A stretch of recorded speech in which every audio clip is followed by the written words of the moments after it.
Halo Tribuner, selamat sore dan apa kabar kalian dimanapun berada. Semoga selalu dalam keadaan sehat dan juga semangat. Senang sekali saya Putri Utami kembali menyapa di salah satu program kesayangan ya, di Rapot Radio on Podcast. Di mana Tribuner selama kurang lebih 30 menit ke depan akan ada sejumlah informasi yang disampaikan dan kalian dipersilakan untuk mengomentari berbagai informasinya. Untuk kalian yang mau bergabung silakan bergabung bersama kami di kanal YouTube dan juga Facebook fanpage Tribun Ambon. Ini udah ada 6 orang yang bergabung di Facebook.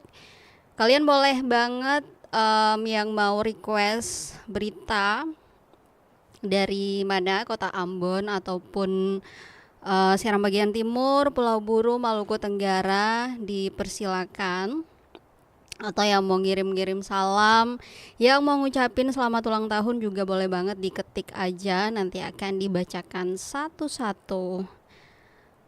Oke Tribuner, seperti biasa di rapot akan kami mulai dengan informasi cuaca untuk hari ini. Dan berdasarkan data dari BMKG per Kamis 21 Agustus 2025 itu di berbagai daerah di Maluku itu diprediksi hujan ringan. Nah, yang pertama kita lihat untuk Maluku Tengah, itu cuacanya hujan ringan dengan suhu udara 23 derajat Celcius dan kelembapan udara di 78 sampai 98%. Kemudian untuk Maluku Tenggara, cuacanya hujan ringan dengan suhu udara 25 sampai 26 derajat Celcius dengan kelembapan udara di 83 sampai 88%. Kemudian untuk Kepulauan Tanimbar, cuacanya berawan dengan suhu udara 24 sampai 29 derajat Celcius serta kelembapan udara di 65 sampai 85%. Kemudian untuk Pulau Buru, cuacanya hujan ringan dengan suhu udara 20 sampai 24 derajat Celcius dan kelembapan udara di 86 sampai 96%. Berikutnya ada di Seram bagian timur dengan cuaca hujan ringan, suhu udara 21 sampai 24 derajat Celcius, lalu kelembapan udaranya di 92 sampai 99%. Untuk Seram bagian barat, cuacanya berawan dengan suhu udara 21 sampai 24 derajat Celcius, lalu kelembapan udaranya di 85 sampai 99%. Berikutnya Kepulauan Aru dengan cuaca hujan ringan juga di suhu 22 sampai 26 derajat Celcius dan kelembapan udara di 83 sampai 98%. Kemudian Maluku Barat Daya Tribuners, cuacanya berawan dengan suhu udara 26 sampai 27 derajat Celcius dan kelembapan udara di 70 sampai 75%. Lalu Buru Selatan dengan cuaca berawan dengan suhu udara 22 sampai 25 derajat Celcius. Kelembapan udaranya di 83 sampai 99%. Terakhir untuk enggak terakhir, Kota Ambon dengan cuaca hujan ringan dan suhu udara 22 sampai 25 derajat Celcius serta kelembapan udaranya di 88 sampai 98%. Kemudian yang terakhir ada Kota Tual dengan cuacanya hujan ringan dan suhu udara di 25 sampai 26 derajat Celcius, kemudian kelembapan udaranya di 82 sampai 87%. Memang secara umum di Maluku ini kita lagi dilanda musim hujan ya Tribuner. Jadi untuk kalian yang mau bepergian keluar, yang motoran jangan lupa untuk selalu menyiapkan mantel di jok motor.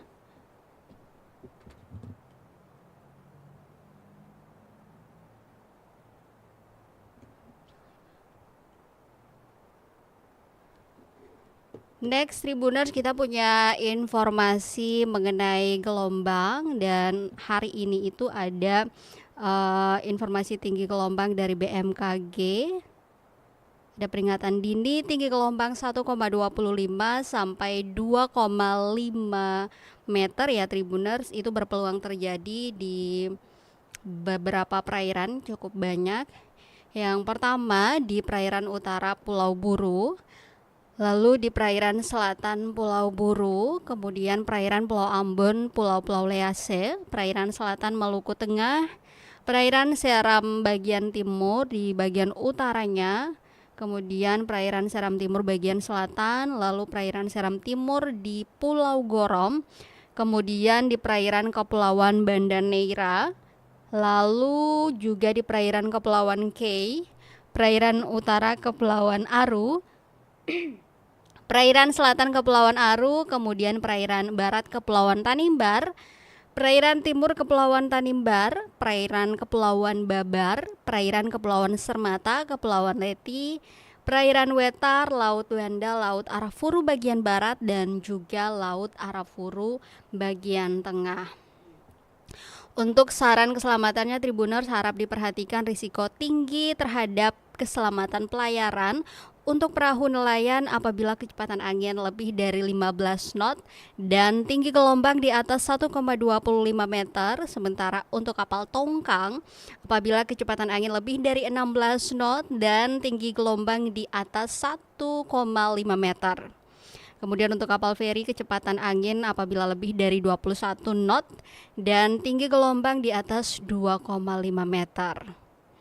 Berikutnya untuk kapal ukuran besar seperti kapal kargo atau kapal pesiar, itu apabila kecepatan angin lebih dari 27 knot dan tinggi gelombang di atas 4 meter. Tentunya imbauan selalu dari BMKG kepada masyarakat yang tinggal dan beraktivitas di pesisir sekitar area yang berpeluang terjadi gelombang tinggi agar tetap selalu waspada.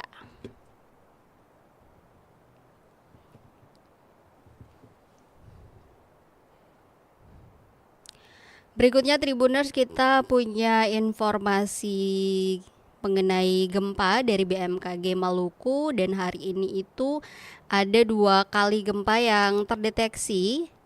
Yang pertama di pukul 7:38 waktu Indonesia Timur, itu terjadi gempa dengan magnitudo 4,1 dan terjadinya di 59 km utara Banda, Maluku Tengah.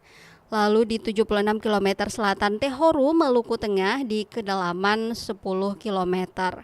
Berikutnya di pukul 8:35 waktu Indonesia Timur, itu terjadi gempa dengan magnitudo 4,5 di 148 km barat daya Banda, Maluku Tengah, dan juga di 225 km selatan Nusa Laut, Maluku Tengah, juga di kedalaman 10 km.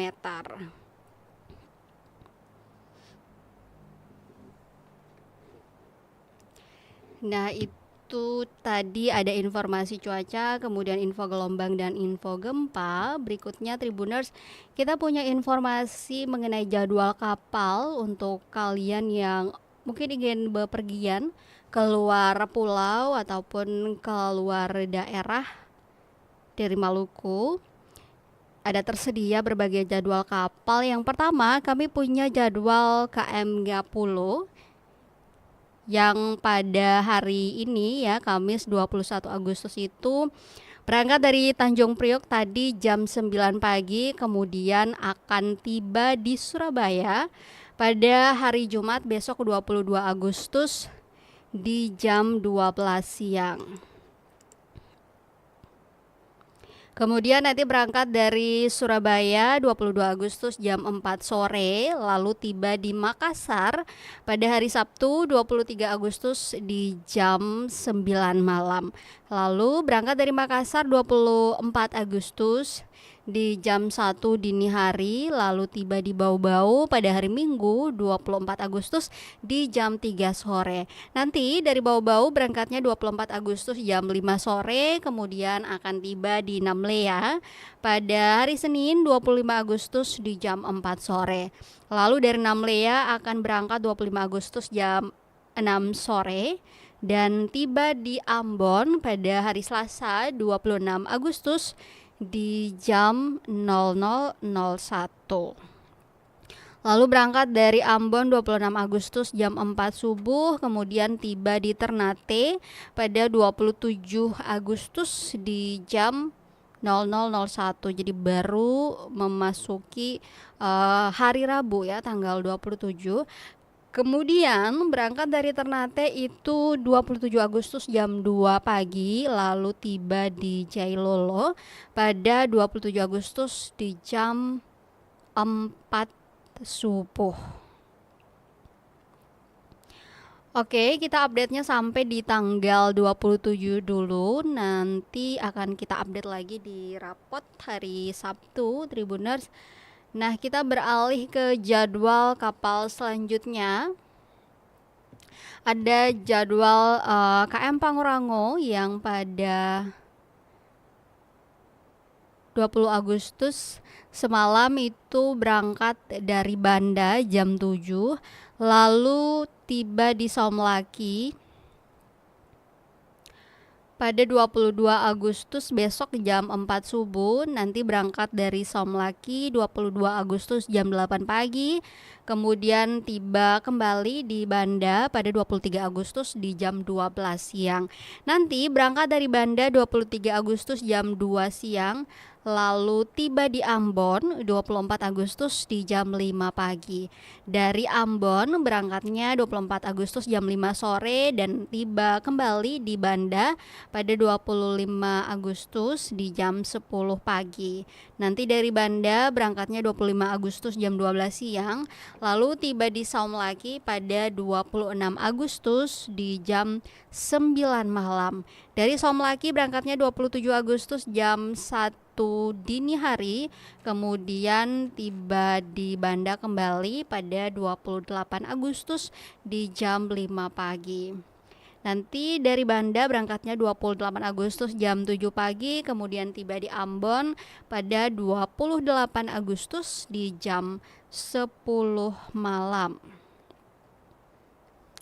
Berikutnya ada jadwal KM Sangiang Tribuners yang berangkat dari Bitung itu 21 Agustus jam 4 sore tadi, kemudian akan tiba di Ternate besok 22 Agustus di jam 12 siang. Lalu dari Ternate berangkatnya 22 Agustus jam 5 sore, kemudian tiba di Babang itu 23 Agustus di jam 5 pagi. Nanti dari Babang berangkatnya 23 Agustus jam 8 pagi, kemudian tiba di Sanana pada 24 Agustus di jam 6 pagi. Lalu dari Sanana berangkatnya 24 Agustus jam 8 pagi, kemudian tiba di Namlea pada 24 Agustus di jam 9 malam. Dari Namlea berangkatnya 24 Agustus jam 11 malam, kemudian tiba di Ambon pada 25 Agustus di jam 9 pagi. Dari Ambon berangkatnya 25 Agustus jam 1 siang, kemudian tiba di Banda pada 26 Agustus di jam 5 pagi. Dari Banda berangkatnya 27 Agustus jam 7 pagi, kemudian tiba di Geser pada 26 Agustus di jam 5 sore. Kemudian dari Geser berangkatnya 26 Agustus di jam 7 malam, lalu tiba di Fakfak pada 27 Agustus di jam 8 pagi. Nah, itu jadwal kapal yang kalau di Kota Ambon itu berlabuh di pelabuhan Yosudarso Tribuners. Sementara untuk jadwal kapal di pelabuhan Slamet Riyadi atau biasa dikenal dengan sebutan pelabuhan kecil ya, itu untuk hari Kamis ada kapal Cantika Lestari 5E dengan rute Ambon menuju Ambalau, kemudian Amrole dan juga Lexula yang akan berangkat pada pukul 9 malam nanti Tribuners. Lalu untuk ke Pulau Buru itu ada 2 kapal ya yang beroperasi, ada Cantika Lestari 6E dan juga Cantika Lestari 8A. Jadi change ya dari kota Ambon dan juga dari Namlea pulang pergi antara Cantika Lestari 6E dan 8A yang beroperasi. Oke. Kemudian untuk hari Senin itu juga ada jadwal dari kota Ambon menuju ke Buru Selatan tadi sama ya, Cantika Lestari 5E. Itu untuk ke Buru Selatan hanya ada di 2 hari ya, Senin dan juga Kamis dengan rute Ambon menuju Ambelau, kemudian Namrole dan Lek Sula tadi. Sementara hari Selasa itu Tribuners ada KM Sabuk Nusantara 33 yang berangkat dari Ambon dengan rute Ambon menuju Ambelau, kemudian Wamsisi, Namrole, Lek Sula, Tifu, kemudian Waimulang, Fogi, dan nanti kembali ke Ambon dengan rute yang sama. Lalu di hari Selasa juga ada kapal ke Maluku Utara, yaitu kapal Cantika Lestari 10C yang melayani rute Ambon menuju Buano, kemudian Kobi Sadar dan juga Weda, berangkatnya setiap jam 12 siang di hari Selasa.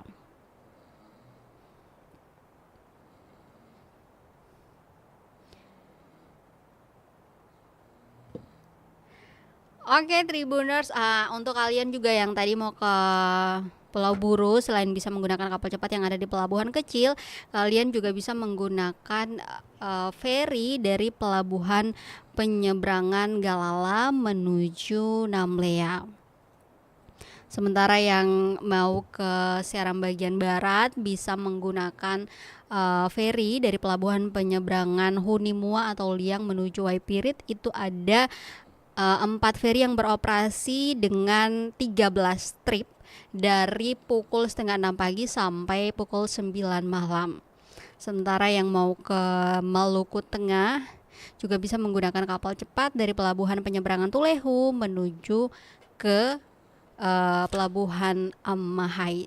Nah, untuk feri yang biasanya dari pelabuhan Tulehu menuju Inamarina Masohi itu sementara lagi off atau lagi docking dan tidak beroperasi.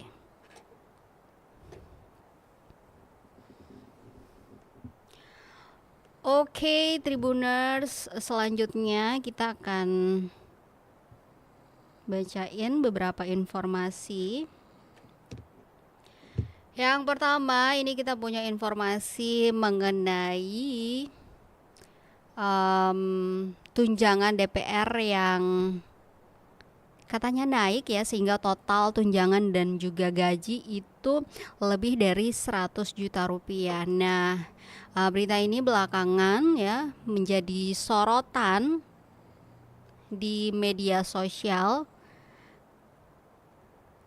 karena beberapa pernyataan dari anggota DPR yang viral.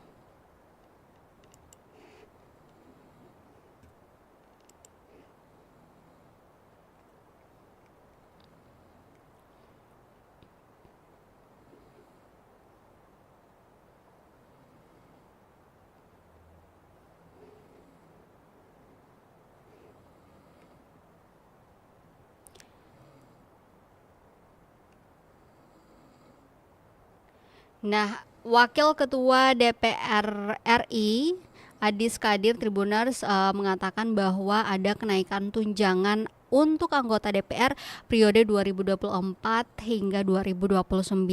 Menurut Adis, Menteri Keuangan Sri Mulyani Indrawati ini iba ya dengan para legislator sehingga kemudian menaikkan komponen tunjangan. Adis pun kemudian merincikan bahwa komponen tunjangan DPR yang naik itu meliputi tunjangan beras dan tunjangan bensin.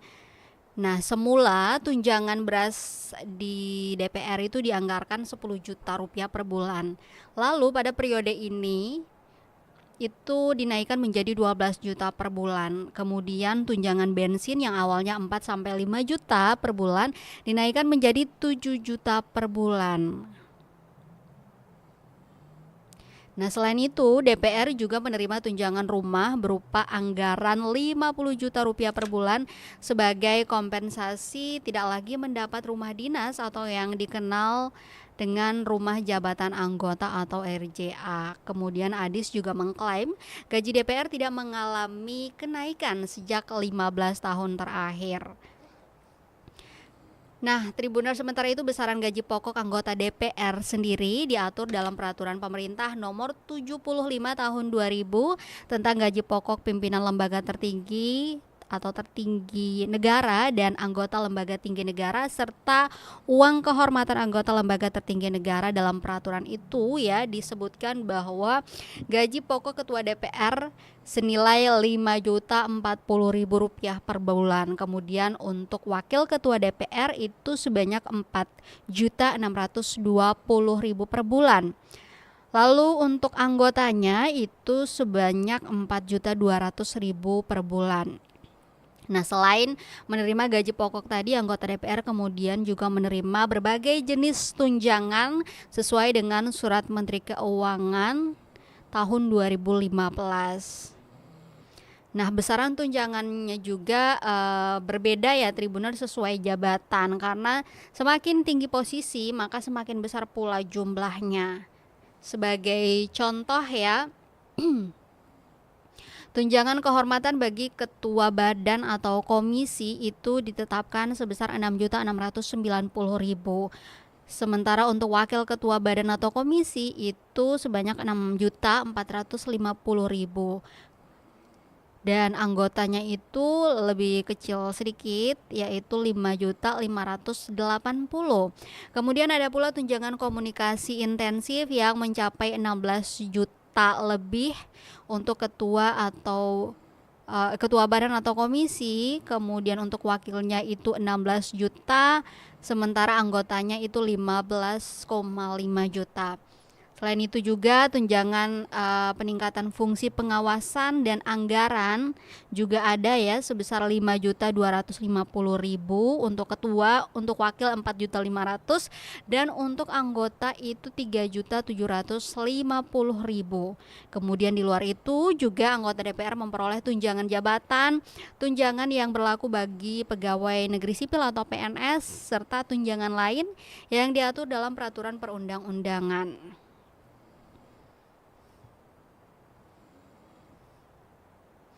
Jadi kalau di total ya, anggota DPR tuh menerima sekitar 100 jutaan lebih ya dalam sebulan, itu gaji plus berbagai tunjangan yang tadi disebutkan. Nah, hal ini kemudian menjadi perbincangan karena dinilai sangat kontradiktif ya dengan situasi ekonomi saat ini, apalagi di tengah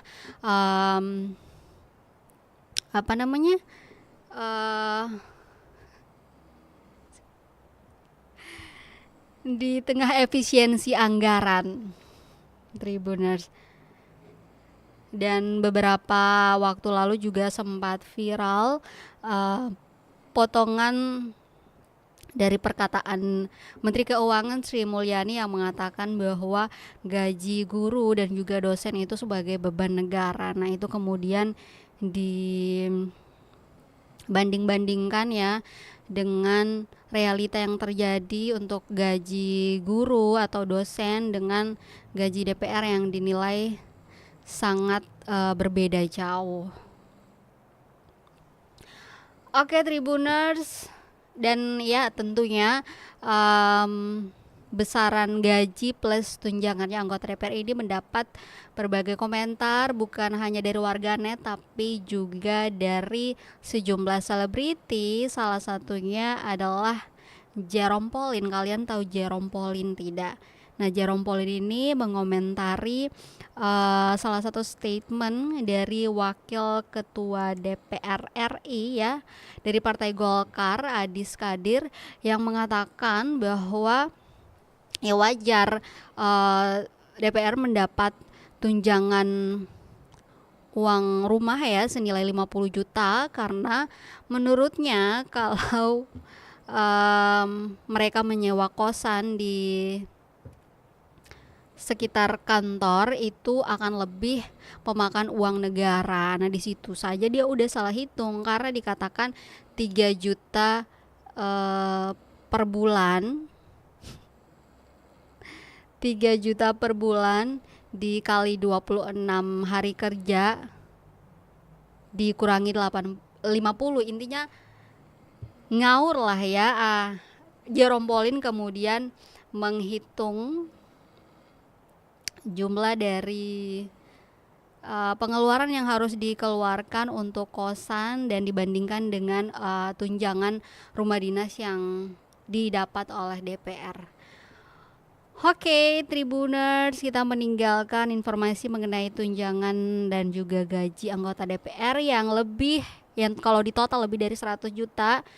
Saatnya kita ke berita lokal. Ini karena kita udah agak overtime ya, jadi mungkin akan hanya ada satu berita aja yang kita bacain. Sisanya mungkin untuk updatean informasi kalian bisa update di portal kami www.tribunnamen.com ataupun ke berbagai media sosial kami. Nah, untuk berita lokal itu kami punya informasi mengenai Polsek Teluk Ambon yang menggelar sosialisasi hukum di SMA Negeri 3 Ambon untuk mengantisipasi tawuran pelajar supaya tidak terjadi lagi.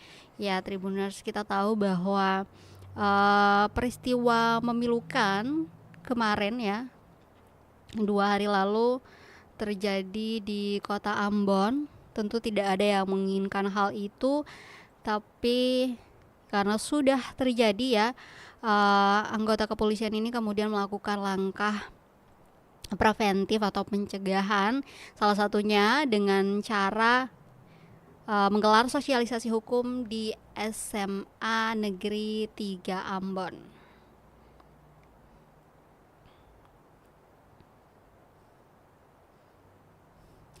Ya, mengantisipasi terulangnya kembali aksi tawuran antar pelajar yang sempat memakan korban jiwa, Tribuners, Polsek Teluk Ambon kemudian mengambil langkah proaktif dengan menggelar sosialisasi intensif, salah satunya di SMA Negeri 3 Ambon pada hari ini.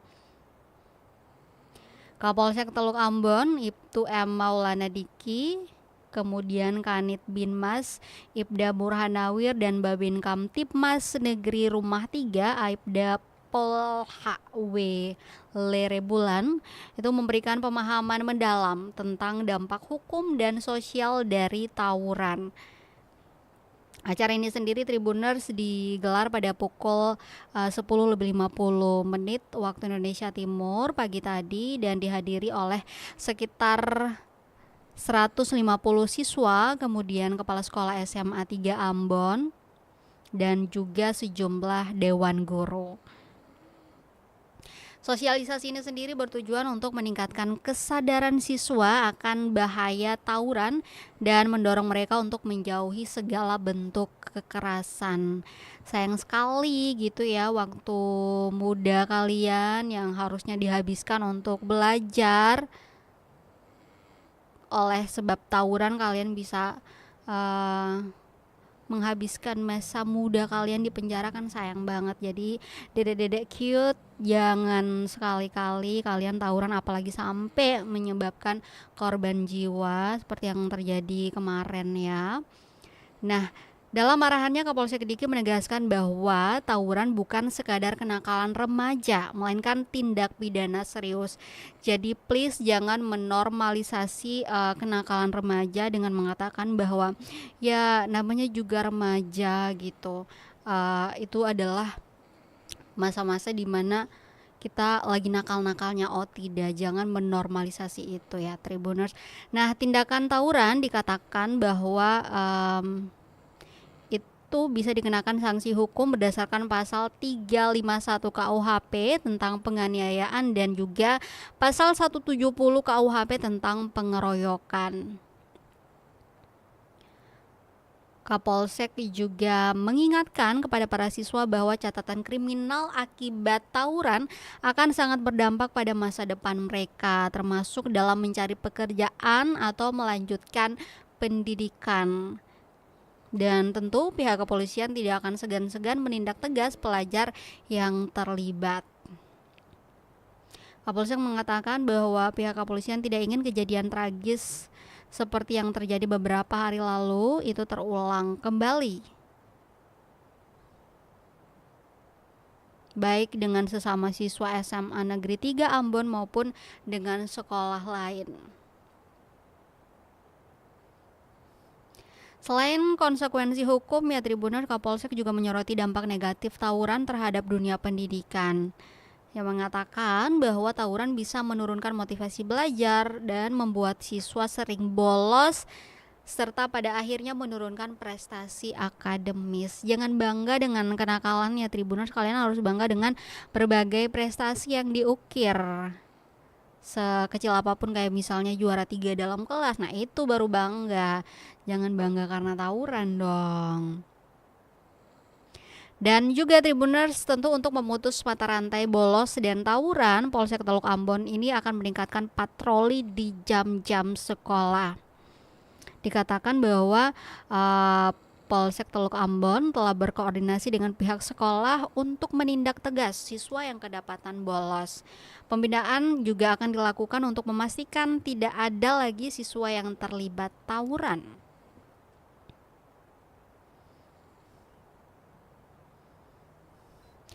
Kemudian juga tentunya diharapkan agar kontrol terhadap siswa bisa terus ditingkatkan.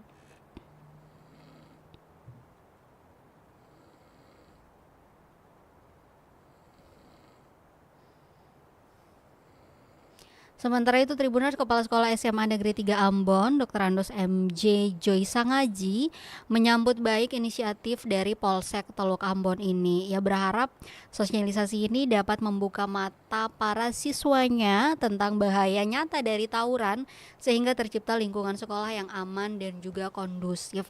Negara kita negara hukum ya Tribuners, jadi mau anak SMA ataupun SMP tetap ketika melakukan tindak pidana ya harus dihukum, dan hal ini juga tentunya untuk mencegah hal-hal yang tidak diinginkan, karena biasanya kalau udah ada tawuran seperti ini, yang tawuran 1-2 orang pun itu kadang bisa merembet sampai ke isu-isu suku ataupun juga kampung seperti yang terjadi kemarin.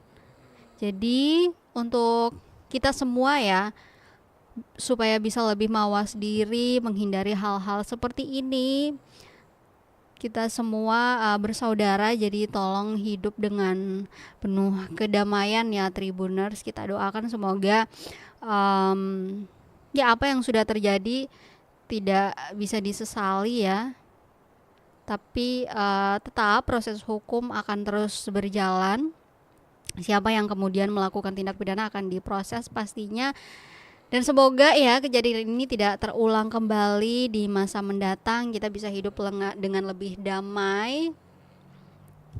So ya Tribuners, informasi mengenai gelaran sosialisasi hukum di SMA Negeri 3 Ambon tadi jadi penutup ya di rapot kali ini. Untuk kalian yang ingin mengupdate informasi, jangan lupa untuk selalu mengupdate-nya di portal kami www.tribunambon.com, atau juga bisa akses di media sosial kami mulai dari Facebook, Instagram, TikTok ataupun YouTube dan juga Twitter, karena tersedia berbagai informasi di sana dari berbagai daerah di Maluku tentunya. Oke Tribuners, akhirnya saya Putri Utami pamit. Nanti kita ketemu lagi di hari Sabtu. Jangan bosan-bosan. Selamat sore, sampai jumpa dan amato. Download Tribun X sekarang. Menghadirkan lokal menjadi Indonesia.